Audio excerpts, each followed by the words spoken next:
안녕하십니까? 생애빛 5분 산책에 오신 것을 환영합니다.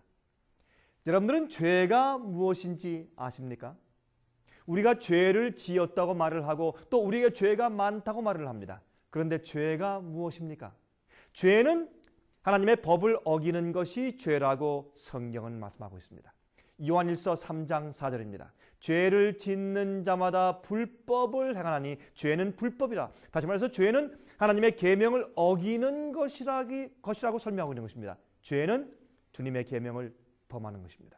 하나님의 계명이 없다면, 주의 법이 없다면 무엇이 죄인지 우리가 알 수가 없을 것입니다.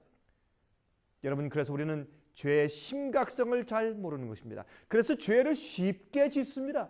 죄의 심각성을 가장 잘 보여주는 장면이 바로 아담과 해와가 에덴 동산에서 쫓겨나는 장면이 아니겠습니까? 죄 때문에 인간이 죽게 되는 것입니다.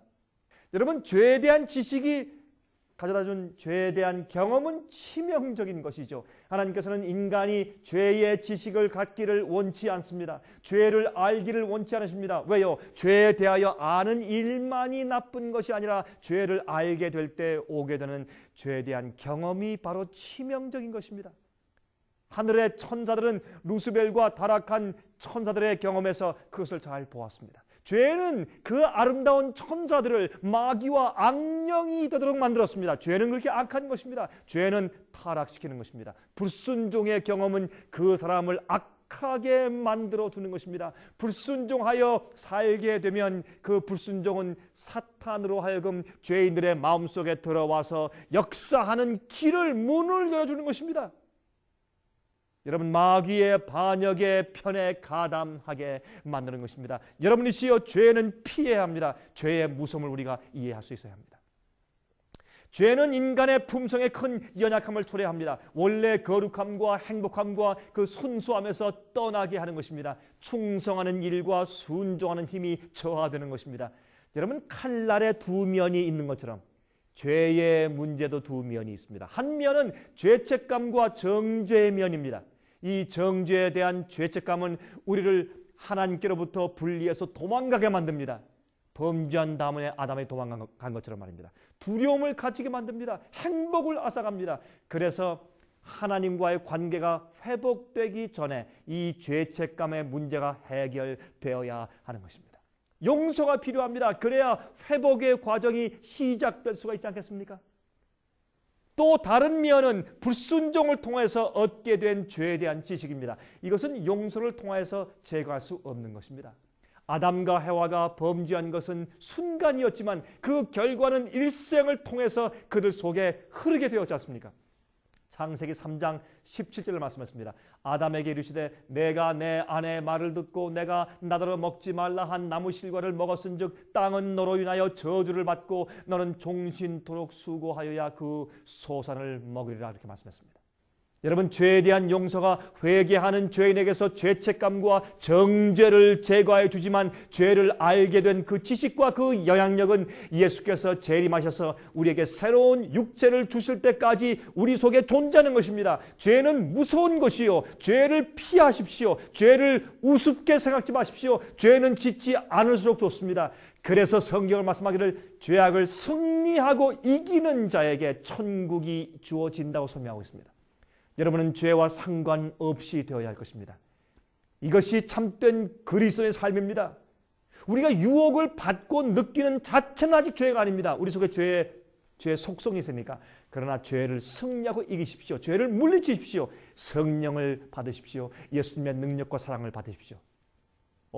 이것을 더 자세히 알기 위해서 저희에게서 테이프를 주문하시고 세미나 테이프를 주문하시고 월간지와 성경 공부 과목들을 주문하셔서 여러분 공부하십시오. 그래서 진리를 정확하게 알고 경험하시길 바랍니다. 제가 다음 시간 다시 뵙겠습니다. 안녕히 계십시오.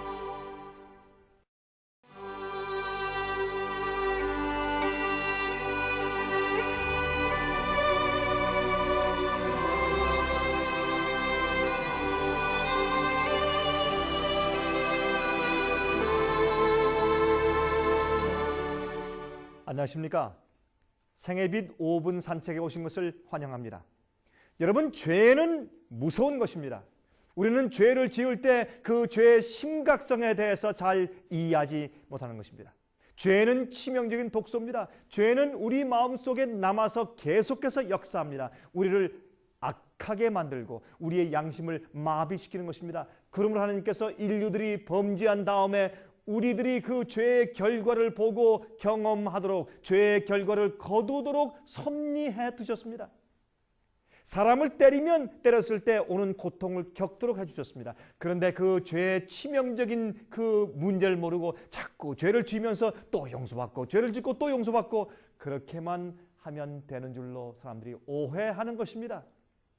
죄인들이 그 죄의 흉악한 결과와 그 슬픔을 느끼고서 다시는 죄를 짓지 않게 되는 경험이 생겨야 죄를 무서워하게 되는 것입니다.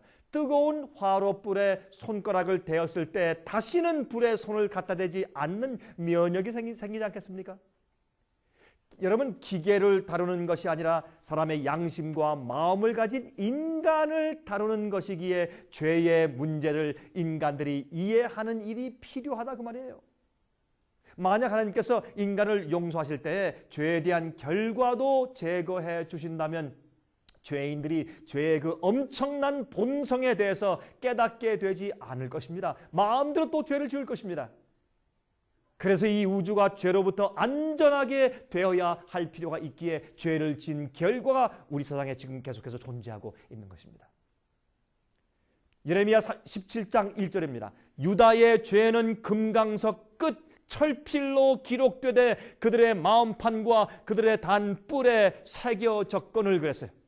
여러분, 죄는 죄를 짓는 자의 양심에 큰 상처를 남깁니다. 이 상처는 꼴지워지는 품성에 나쁜 영향을 미치는 것입니다. 그래서 마귀가 계속 공격할 여지를 열어주게 되는 것입니다. 로마서 3장 23절에 말씀하기를 모든 사람이 죄를 범하였음에 하나님의 영광에 이르지 못하더니 그랬습니다. 그래서 마귀는 죄인의 마음을 동요시켜서 죄의 기억과 경험을 반복하도록 자극하는 것입니다. 죄는 하나님의 능력과 은혜로 항상 승리해 나가야 합니다. 그것이 그리스도인 생활입니다. 그러므로 우리는 하나님의 성령의 역사를 통하여서 죄를 미워하는 마음을 받아야 합니다. 그것은 능력입니다. 여러분, 아들이 아침에 아빠에게 안녕히 가시라고 인사하고 이제 하려고 나와서 차 뒤에 서 있는데 이 아버지가 몰라서 그만 차를 후진하다가 그 아들을 치어서 죽인 그런 경험이 있습니다. 한 그런 예가 있습니다.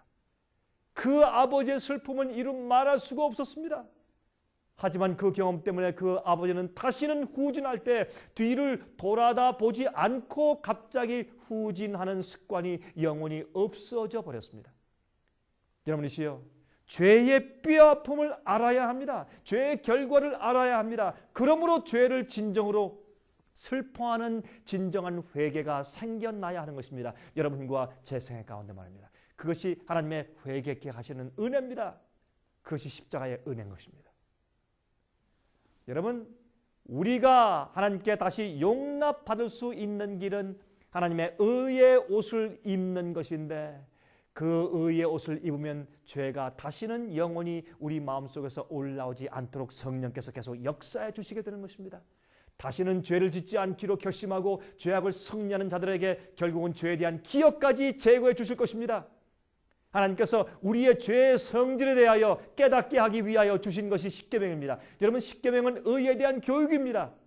그래서 주의 계명을 지키라고 말씀하는 것입니다. 여러분, 주의 말씀대로 살면서 죄를 저지하십시오. 주의 뜻대로 사십시오. 죄는 무섭고 치명적인 독소입니다. 죄를 멀리하십시오. 오늘 주 앞에 기도하셔서 죄 없는 생활 살도록 기도하십시오. 제가 다음 시간 다시 뵙겠습니다. 안녕히 계십시오.